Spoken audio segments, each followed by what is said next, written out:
para ulama kita bahwasanya sholawat Nabi itu adalah gurunya orang yang tidak pernah punya guru. Artinya dalam keadaan kita sibuk sekali, busy dengan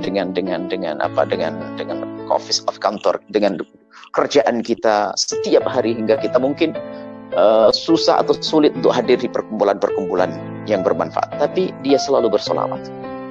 Maka solawat bagi orang tersebut akan menjadi guru bagi dia. Suatu ketika ada satu orang ini hanya tukang bersih kayak tukang jam semacam itu, saat itu tukang jam. Kerjanya adalah hanya kerjakan jam. Cuma dia solawat terus, solawat banyak, solawat.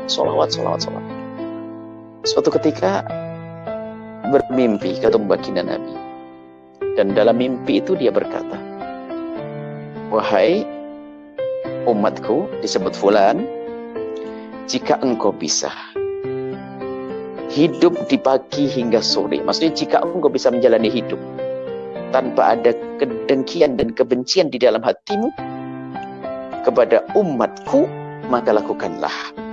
Itu adalah termasuk sunnahku, dan siapa yang menghidupkan sunnahku akan bersamaku nanti. Engkau akan bersama aku di surga. Terbangunlah dia. Setelah dia terbangun, terbayang baginda Nabi mengatakan seperti itu. Mulai saat itu dia berusaha untuk tidak punya kebencian dengan siapapun. Suatu ketika datang seorang alim membetulkan jam. Alim itu muhaddis ceritanya. Lalu bercerita, "Ya Syekh, saya boleh tanya?" "Tanya apa?" "Saya bermimpi ketemu baginda Nabi SAW, dan beliau berkata bahwasanya ya ulam ini istata'ta," dalam bahasa Arab, ini istata'ta an tusbiha wa laysa fi qalbika ghillun ala ahadin minal muslimin. Wahai umatku, dia berkata kepada baginda Nabi, berkata kepadaku, "Jika engkau wahai umatku bisa menjalani hidup tanpa ada benci dengki kepada umatku, maka lakukanlah. Itu termasuk sunnahku, yang menghidupkan sunnahku akan bersamaku nanti di surga." Justru yang alim tadi bertanya, "Kamu punya amalan apa itu? Kamu belajar apa?" "Saya tidak bisa belajar, saya sibuk, saya cari nafkah. Saya tidak bisa belajar, saya tidak bisa datang ke sana kemari." Sang alim muhaddis berkata, "Ketahuilah, yang kau dengar itu adalah engkau diajar langsung oleh Rasulullah. Itu hadis Nabi SAW, bunyinya begini, ya hulam in istata'ta an tusbiha wa laysa fi qalbika ghillun ala ahadin minal muslimina fa'al fa innaha min sunnati wa man ahya sunnati fa kana ma'i fil jannati." Sampai berkata, itu hadis Nabi. Iya, itu hadis. Dan begitulah kisah orang berbanyak salawat. Biarpun kadang bentuk Nabi mengingatkan atau dijaga oleh Allah, terhindar dari hal-hal salah ucap atau salah menafsirkan. Seorang ustaz hendaknya memperbanyak salat agar lisannya jaga, agar tak terpeleset dalam berucap. Begitu. Jadi bersolawat ini diantaranya. Seorang awam tiba-tiba diajari.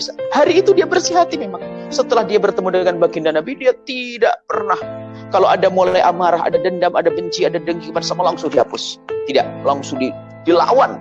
Mulai dari memberikan hadiah, bertegur sapa, mendatangi orang yang dibenci dan dengki, sehingga dia menjadi kekasih Allah. Dan dialah wali seperti itu. Salamatus sudur, hatinya salim, qalbun salim.